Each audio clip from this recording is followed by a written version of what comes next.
Assalamualaikum warahmatullahi wabarakatuh. Kami dari kelompok 4, kami akan mempresentasikan tentang larutan.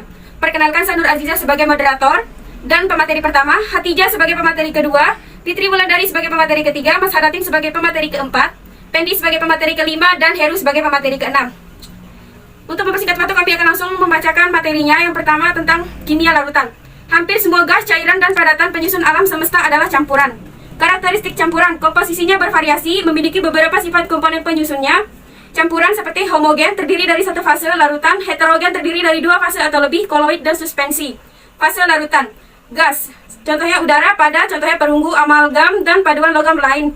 Cair, contohnya air laut. Komponen larutan, pelarut, solvent, zat terlarut, solut.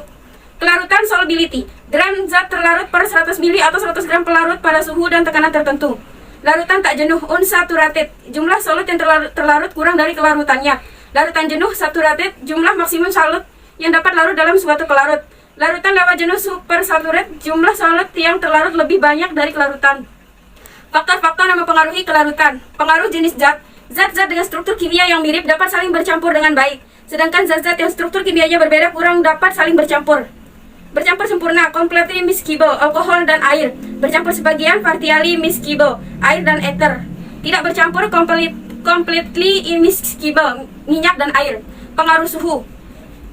Azaz Le Chatelier, Henry Louis Le Chatelier, tahun 1850 sampai 1936. Proses pelarutan endothermik, larutannya bertambah pada suhu yang lebih tinggi. Proses pelarutan exothermik, larutannya berkurang pada suhu yang lebih tinggi.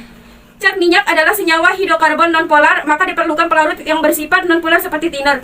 Air dan minyak tidak dapat bercampur karena air bersifat polar dan minyak bersifat nonpolar. Sekian dari saya pemateri pertama, selanjutnya akan disampaikan oleh pemateri kedua.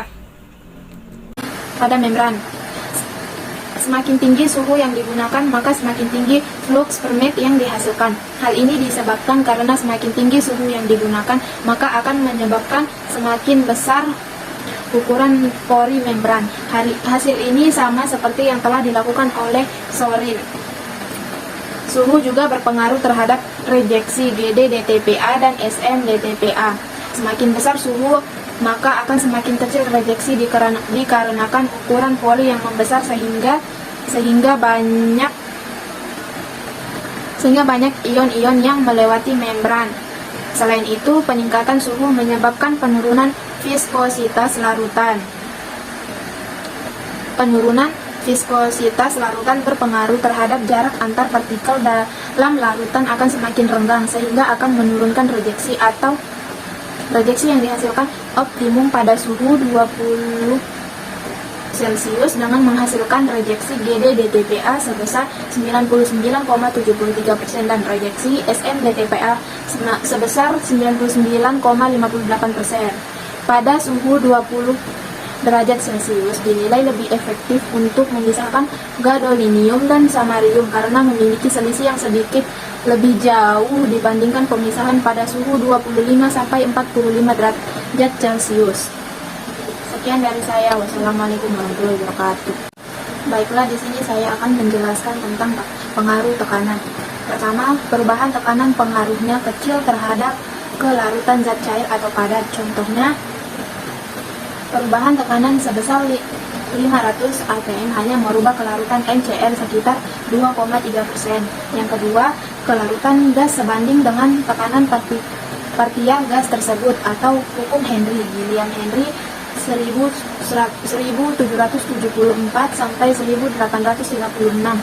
Contohnya, kelarutan oksigen dalam air bertambah menjadi 5 kali jika tekanan partial dinaikkan 5 kali. Adapun pengaruh tekanan terhadap flux per menit dan rejeksi. Pengaruh tekanan terhadap flux per menit dan rejeksi GD-DTPA dan SM-DTPA pada membran. Semakin tinggi tekanan, maka flux larutan akan semakin besar.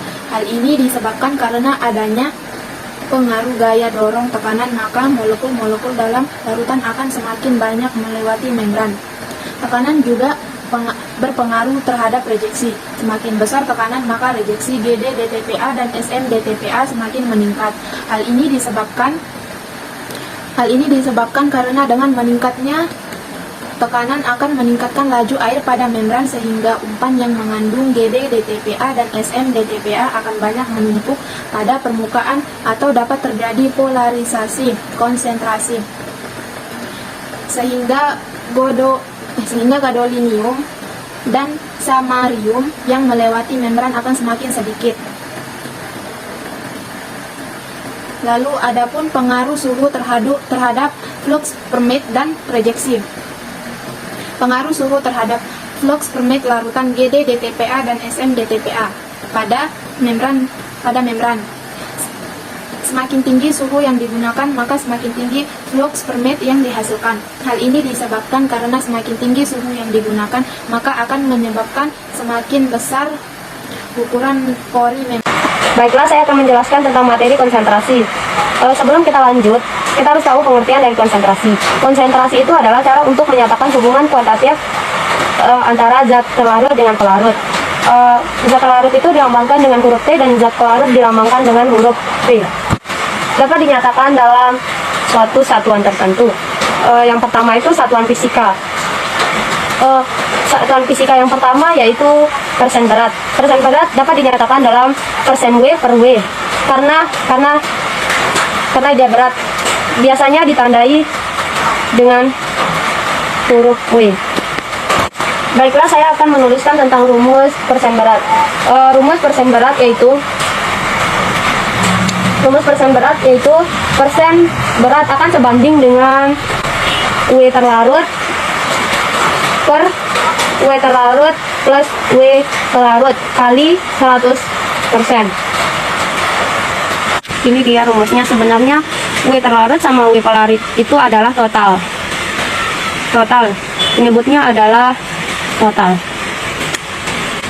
Baiklah, kita lanjut ke contoh soal saja. Baiklah, ini contoh soalnya.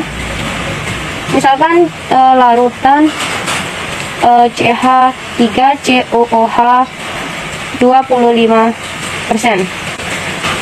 Nah, di sini satuan kimia itu kan harus gram. Karena di dalam kimia itu satuan masanya adalah gram, nggak sampai kilo. Karena satuan gram, kalau misalkan kita punya dalam suatu larutan itu 100 gram. 100 gram. Kita akan punya CH3COOH-nya 25 gram. Ini murni ya. Terus sisanya 75 gram. 75 gram ini adalah pelarut. Baiklah, kita akan membahas yang kedua yaitu tentang persen volum. Biasanya ditulis dengan persen volum per volum, sama dah kayak persen berat. Baiklah, kita tulis saja yang nomor 2 itu persen volum. Persen volum biasanya persen volum per volum. Rumusnya sama kayak persen berat, yaitu persen volum sama dengan volum terlarut per volum terlarut plus volum pelarut kali 100%. Baiklah, kita lanjut ke contoh soal. Contoh soal misalnya larutan urea terdapat 20 urea dan 80 mili air dalam 100 mili. Misalkan 100 volum sama dengan 20 mili per 20 plus 80 kali 100 kan? Ini rumusnya, kita ambil dari rumusnya, sama dengan 20 kali 100% sama dengan 20%. Ini sama. Terus saya mudah kan? Baiklah, yang selanjutnya itu persen berat volum, yang biasanya dituliskan persen berat per volum. Persen volum rumusnya sama dengan persen berat per volum gram zat terlarut per volum larutan kali 100%. Larutan NaO. Baiklah, ini materi yang terakhir yaitu part per million. Kita singkat saja dengan ppm, dan part per billion kita singkat saja dengan ppb. Kita langsung ke contoh soal saja ya. Ya, ini contoh soal. Contoh soalnya yang pertama itu 4 mg NaCl larut dalam 1 kilogram larutan. Berapa persen larut ppm NaCl? Apa tadi ppm yang ditanya? Baiklah, sebelum kita jawab, kita tulis rumusnya dulu. Rumus ppm. Rumus ppm itu gram terlarut per gram larutan kali 10/6. Jawab 4 mg per 1 kali 1 gram. 1 gram itu 1000 mg ya. Ini kita ubah dari ke miligram, sama dengan 8,004 gram. Ini kan tadi 4 mg-nya sudah kita bahas yang ini. Sekarang yang 8. Maaf, ini 8 ya. 8 mg. 8 mg. Maaf saya kilogram kan salah. 8 kilogram pusing per 1 kali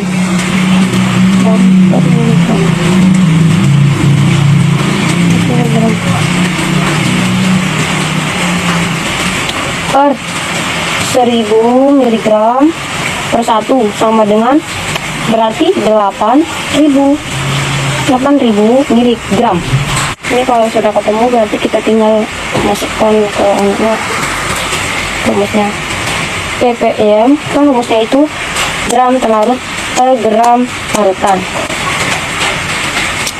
Yang jadi terlarutnya itu kan 0,004 gram per 8.000 gram kan, kali 10/6. Ini kan rumusnya, dari rumusnya.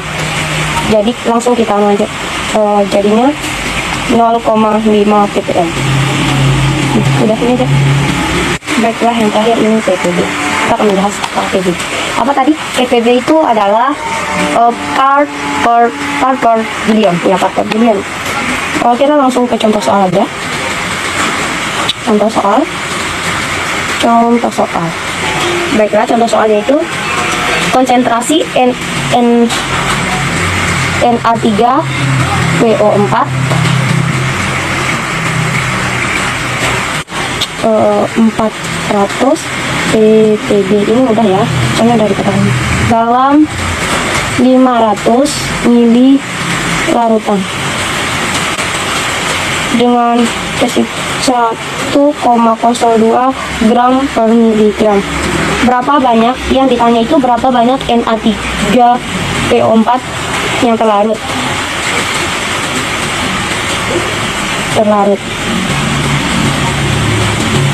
Ini yang ditanya ya. Baiklah, langsung saja. Assalamualaikum warahmatullahi wabarakatuh.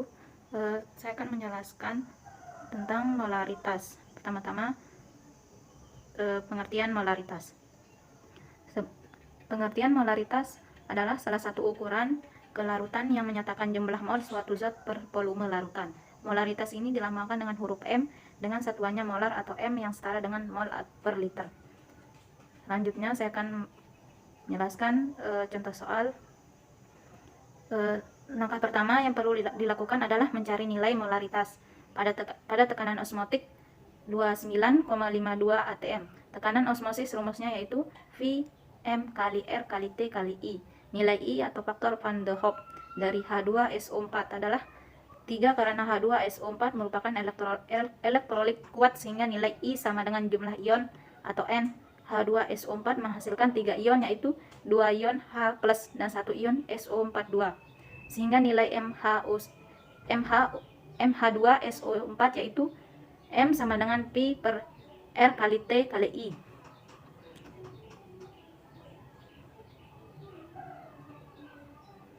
M sama dengan 29,52 per 0,082 tambah kali 27 tambah 273 kali 3 sama dengan 0,4 M. Sekian dari saya. Assalamualaikum warahmatullahi wabarakatuh. Bismillahirrahmanirrahim. Assalamualaikum warahmatullahi wabarakatuh. Perkenalkan, saya Lalu Azwar Effendi. Saya dari kelompok 4 akan membacakan atau mempresentasikan tentang proses pembuatan larutan dengan konsentrasi tertentu. Contoh pembuatan satu L larutan CuSO4 5H2O 0,5 M. Tahap pertama. Tahap 1 itu hitung berapa berapa gram CuSO4 5H2O yang harus ditimbang berdasarkan perhitungan.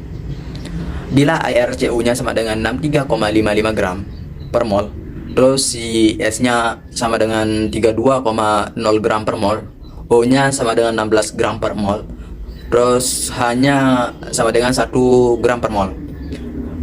MR CuSO4 5H2O sama dengan 63,55 plus 32,06 plus 4x 16 plus 5 buka kurung yaitu 2 kali 1 plus 16 tutup kurung gram per mol, yaitu sama dengan bisa dihitung dengan jumlah semua totalnya yaitu 249,68 gram per mol.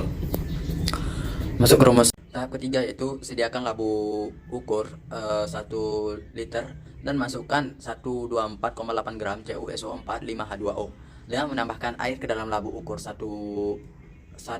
liter sehingga terisi setengahnya seperti gambar di samping. Rumus selanjutnya itu M sama dengan mol per L sama dengan 0,5 gram per mr 1 mr per 1 sama dengan G sama dengan 0,5 kali 249,68 sama dengan 124,8 gram. Terus yang kedua yaitu tahap keduanya, timbang CuSO4 5H2O yang didapat dari perhitungan dengan neraca analitis. Bisa dilihat dengan gambar berikut. Tahap keempat yaitu aduk labu ukur 1 liter tersebut sampai semua CuSO4-nya 5H2O larut semua. Terus tahap yang kelima yaitu tambahkan air ke dalam labu ukur sampai mendekati tanda batas yang ada pada labu ukur tersebut dengan pipet tetes dan diaduk sampai homogen sehingga terciptanya larutan 1 liter CuSO4 5H2O 0,5 ribu M. Sekian dari saya, kurang lebihnya saya mohon maaf. Assalamualaikum warahmatullahi wabarakatuh. Saya akan menjelaskan pembuatan larutan dari zat padat. 1. Tentukan jenisnya. Jika padat, hitung masanya. 2. Tambahkan air, aduk sampai larut, masukkan ke dalam labu ukur, tambahkan air sesuai dengan yang kita inginkan atau sesuai konsentrasinya. Goyangkan labu ukur sampai betul-betul larut dan tercampur secara merata. Saya akan menjelaskan tentang cara membuat 500 ml larutan NaOH 0,1 M karena NaOH itu berupa padatan berupa kristal warnanya putih, maka aula harus menentukan massa NaOH yang diperlukan untuk membuat larutan. Diketahui NaOH sama dengan 40 menggunakan rumus molaritas sama dengan mol volume larutan skala liter. Kalau rumus ini dikembangkan, mola sama dengan NaOH kali 1000 per volume dalam satuan mililiter. Jika data yang ada dimasukkan di dalam persamaan kita hasilkan dari perhitungan massa NaOH yang diperlukan adalah sebanyak 2 gram. Sekarang saya akan memperlihatkan cara membuat larutan yang sesungguhnya. Bahan yang digunakan untuk membuat larutan adalah kita memerlukan kristal NaOH sudah saya timbang sebanyak 2 gram. Kristal NaOH berupa bulatan warnanya putih. Kemudian kita butuhkan juga aquades. Alat yang diperlukan adalah beker gelas, pengaduk, corok kaca, dan sesuai dengan lap ukur yang digunakan harus sesuai. Berikutnya adalah NaOH yang sudah kita timbang tadi, kita siapkan, masukkan ke dalam gelas kimia. Tujuan ini adalah untuk melarutkan kristal NaOH. Tambahkan air kira-kira sebanyak 100 ml, kemudian diaduk sampai seluruhnya larut. Untuk NaOH ini emang larutnya agak lama. Kemudian setelah semua kristal NaOH larut, kita akan pindahkan ke dalam labu ukur menggunakan corong. Dan yang penting kalian perhatikan di sini, untuk membuat larutan NaOH sebanyak 500 ml. Kita tidak boleh menggunakan gelas kimia sebagai alat ukurnya, karena gelas kimia sebagai alat ukur volume ditentukan dari penampakan alat ukurnya. Ini jadi kalian bandingkan penampal gelas kimia dibandingkan laku ukur ini lebih kecil penampal, sehingga laku ukur sebagai alat ukur volume ini. Terima kasih. Sekian, terima kasih. Wassalamualaikum warahmatullahi wabarakatuh.